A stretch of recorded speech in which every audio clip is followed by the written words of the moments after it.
ইমানদার কখনো কোনো কথা বলার আগে সেই কথা সত্য কিনা, বাস্তব কিনা সেটি যাচাই বাছাই না করে বলবে না। ইমানদার কখনো গুজবে কান দিবে না। ইমানদার কখনো শোনা কথার উপরে ভিত্তি করে কোনো সিদ্ধান্ত গ্রহণ করবে না। এই শিক্ষাটাও আজকের বাস্তবতার আলোকে আমাদের সমাজের জন্য অত্যন্ত গুরুত্বপূর্ণ এবং প্রয়োজনীয়।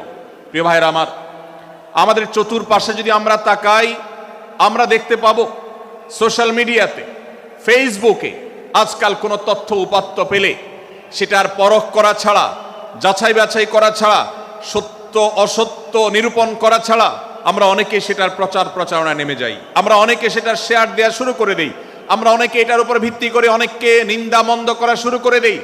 এমনকি আজ আমরা যেই জায়গায় দাঁড়িয়ে আছি, বাংলাদেশের যে সামাজিক বাস্তবতা, সেই বাস্তবতার আলোকে বলা যায় অনেক সময় অনেক ব্যক্তিকে সমাজে মিডিয়ার মাধ্যমে নানাভাবে হয়রানি করে তাকে খারাপ মানুষ হিসাবে, কালপ্রিট হিসাবে দেখানো হয়, অথচ তার দোষ, যে সমস্ত দোষের কথা তাকে বলা হয়, যে সমস্ত দোষে তাকে দোষী বানানো হয়, সে সমস্ত দোষ থেকে তিনি শত সহস্র গুণ পবিত্র এবং পরিচ্ছন্ন।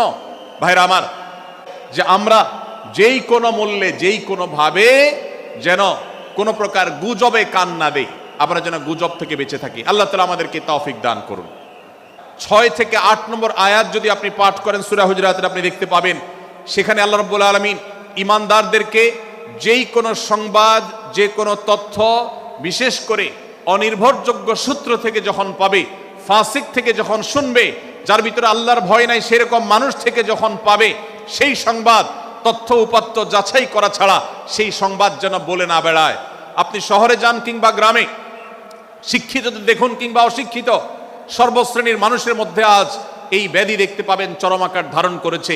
কারোর ব্যাপারে কোনো নেগেটিভ কথা শুনেছেন, কোনো মন্দ কথা শুনেছেন, সে কথার প্রচার প্রচারণা শুরু করে দেন। সেটা কি সঠিক কিনা, সেটা কি সত্য কিনা, সেটা কি যথার্থ কিনা, সেটা কোনো প্রপাগান্ডা কিনা, সেটা কোনো মিথ্যাচার কিনা, সেটা কোনো গুজব কিনা, এটা যাচাই করার প্রয়োজন অনুভব করে না। অথচ আমরা সেই মুহাম্মদ সাল্লাল্লাহু আলাইহি সাল্লামের উম্মত, যে মুহাম্মদ সাল্লাল্লাহু আলাইহি সাল্লাম আমাদেরকে সতর্ক করেছেন, কাফা বিল মারই কাযিবান আন ইউহাদ্দিসা বিকুল্লি মা সামিআ, কোন ব্যক্তি যা শুনে সেটাই যদি বলে বেড়ায়, তথ্য উপাত্ত যাচাই না করে, সেটাকে ভালো করে যাচাই বাছাই না করে, সেটাকে অনুসন্ধান না করে, সত্য সত্য নিরূপণ করবার চেষ্টা না করে, তাহলে সে মিথ্যাবাদী হওয়ার জন্য যথেষ্ট। এজন্য আজকের এই মাহফিল থেকে আমরা অঙ্গীকার করে যাব, আজকের এই মাহফিল থেকে আমরা নিয়ত করে যাব, এই মজলিসে বসে এই মুহূর্তে নিজে নিজে সংকল্প করব, আমার জীবনে সোশ্যাল মিডিয়া কিংবা ফেসবুকে, ইউটিউবে অথবা অফলাইনে আমার বাস্তব জীবনে আমি কখনো কোনো মানুষ সম্পর্কে যে কোনো তথ্য উপাত্ত পেয়ে ভুল কোনো ধারণা, মন্দ কোনো ধারণা কারো প্রতি পোষণ করব না। কোনো তথ্য উপাত্ত যদি পাই, কোনো সংবাদ যদি পাই অনির্ভরযোগ্য সূত্রে, তাহলে সেক্ষেত্রে সেটা যাচাই বাছাই করা ছাড়া আমি সেটাকে বিশ্বাস করতে যাব না। এটাই হলো আমাদের ঈমানের দাবি। ভাইরা আমার, একজন ঈমানদার এতটা সরল হবে না যে যা শুনবে সে সেটাকে বিশ্বাস করে বসবে। একজন ঈমানদার এতটা বাস্তবতা থেকে দূরে থাকবে না যে তিনি তার পাওয়া কোনো সংবাদকে অনুসন্ধান করবে না। আল্লাহ তাআলা আমাদের সবাইকে সূরা হুজুরাতের এই দ্বিতীয় শিক্ষাটাকে আমাদের জীবনে ভালো করে ধারণ করার তৌফিক দান করুন। আল্লাহ বলেছেন, ইয়া আইয়ুহাল্লাযীনা আমানু, হে ঈমানদারেরা, ইন জাআকুম ফাসিকুম বিনাবাইন ফাতাবায়ানু, তোমাদের কাছে কোনো ফাসিক, যার মধ্যে আল্লাহর ভয় নেই, এরকম কোন মানুষ যদি কোন সংবাদ উপস্থাপন করে, এমনকি গণমাধ্যমেও যদি কোনো সংবাদ প্রচারিত হয়, সংবাদদাতার মধ্যে যদি আল্লাহর ভয় না থাকে, সে যদি টাকার বিনিময়ে কারোর চরিত্র হনন করতে পারে, সে যদি অ্যাডভার্টাইজ পেয়ে কোনো কোম্পানির হয়ে দালালি করতে গিয়ে অন্য কারোর বিরুদ্ধে কোনো মিথ্যাচার করে, সে যদি বিদেশিদের এজেন্ডা বাস্তবায়ন করতে গিয়ে আলেম সমাজের চরিত্রকে কলঙ্কিত করে, কোনো ভালো মানুষকে দোষী হিসাবে সাব্যস্ত করে, তো আল্লাহ তাআলা আমাদেরকে সতর্ক করেছেন, ফাতাবায়ানু, সেই সংবাদ সত্য কিনা আমাদেরকে যাচাই করতে হবে। আন তুসিবু কওমান বিজাহালাহ ফাতুসবিহু আলা মা ফাআলতুম নাদিমিন, যদি আমরা যাচাই বাছাই না করে যা শুনি সেটাকে বিশ্বাস করতে থাকি, তাহলে আমরা এক সময় লজ্জিত হতে হবে, অনুতপ্ত হতে হবে আমাদের এই ভুল অবস্থানের কারণে। এজন্য ভাইরা, আজকের এই মাহফিল থেকে আমরা প্রতিশ্রুতি নিজের সঙ্গে নিজে দিয়ে যাব যে আমরা কখনো কোনো তথ্য উপাত্ত পেলে, কোনো সংবাদ পেলে সেটাকে বিশেষ করে কারোর চরিত্র সম্পর্কিত যদি হয়, কারোর সম্পর্কে নেগেটিভ যদি হয়, তাহলে সেটাকে বিশ্বাস করবার আগে ভালো করে অনুসন্ধান করব। যতক্ষণ আমি নিশ্চিত না হব ততক্ষণ পর্যন্ত সেটার প্রচার করব না। আল্লাহ তাআলা আমাদের সবাইকে কোরআনের এই শিক্ষাটাও আমাদের জীবনে ধারণ করবার তৌফিক দান করুন। ভাইরা আমার, তৃতীয় যে শিক্ষা সূরা হুজুরাতের, সেটি হলো আল্লাহ রাব্বুল আলামিন সূরা হুজুরাতের 9 এবং 10 নম্বর আয়াতে ঈমানদারদের মধ্যে যদি কখনো মতভিন্নতা, মতপার্থক্য, যে এটা যদি মারামারিতে পরিণত হয়, ঈমানদারদের মধ্যে যদি কখনো দুই পক্ষ গন্ডগোল এবং ফাসাদের মধ্যে লিপ্ত হয়ে যাওয়ার মতো দৃশ্যের অবতারণা হয়, তাহলে আমরা যেন আমাদের মুসলমান ভাইদের ঘর পোড়ার মধ্যে আলু পোড়া দিতে না যাই। আমরা যেন আমাদের মুসলমান ভাইদের মধ্যকার বিভেদকে আরো বৃদ্ধি করতে সহায়তা না করি। আমরা যেন মীমাংসার পথ অবলম্বন করি। আমরা যেন তাদের মধ্যকার সম্পর্কের যে অবনতি হয়েছে সেটাকে দূর করবার চেষ্টা করি। আল্লাহ রাব্বুল আলামিন এই নির্দেশ দিতে গিয়ে বলেছেন, ওয়া ইন তাইফাতানি মিনাল মুমিনিনা ইকতাতালু, যদি ঈমানদারদের দুটি দল, দুটি গ্রুপ নিজেদের মধ্যে মারামারিতে লিপ্ত হয়ে যায়, ফাসলিহু বাইনাহুমা,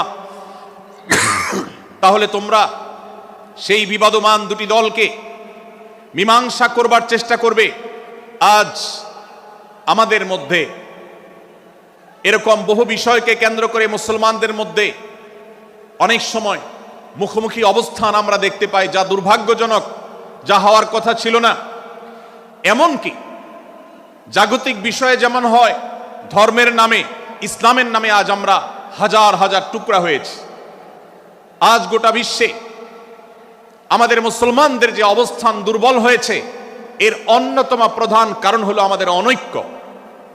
আমরা যদি আজ আহলে কিবলা, আহলে সুন্নাহ ওয়াল জামাআতের অনুসারীরা নানান মত এবং পথের অনুসারী হওয়া সত্ত্বেও, নানান থট এবং পন্থার অনুসারী হওয়া সত্ত্বেও, আমরা যদি মৌলিক বিষয়গুলোর উপর সবাই ঐক্যবদ্ধ থাকতাম, আমরা যদি আল্লাহ তাআলার দেওয়া ইত্তিহাদ মাল ইখতিলাফ, বৈচিত্র্যময় ঐক্য, বিভিন্ন বিষয় মতভিন্ন থাকা সত্ত্বেও মৌলিক বিষয়ে ঐক্যমতে আমরা যদি থাকতে পারতাম, আমাদের মধ্যে যদি মুসলিম ভ্রাতৃত্ববোধ থাকতো, আমাদের মধ্যে যদি বলয় ভিত্তিক যে দেয়াল আর প্রাচীরগুলো আছে সেগুলো যদি না থাকতো, তাহলে আজ বাংলাদেশের বাস্তবতা হলো, বাংলাদেশে আল্লাহর কোরআন, আল্লাহ রাসূল সাল্লাল্লাহু আলাইহি ওয়াসাল্লামের হাদিসের আলোকে বাংলাদেশ আজ অটোমেটিক পরিচালিত হতো, ঠিক কিনা বলেন?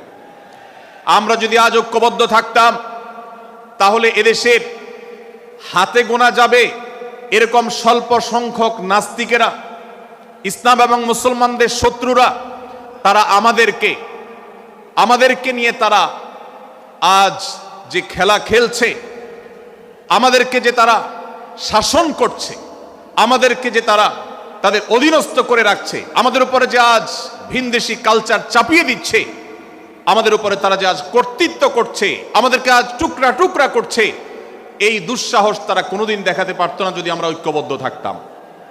ভাইরা আমার, এই জন্য আমরা সব বিষয়ে সবাই একমত হব না।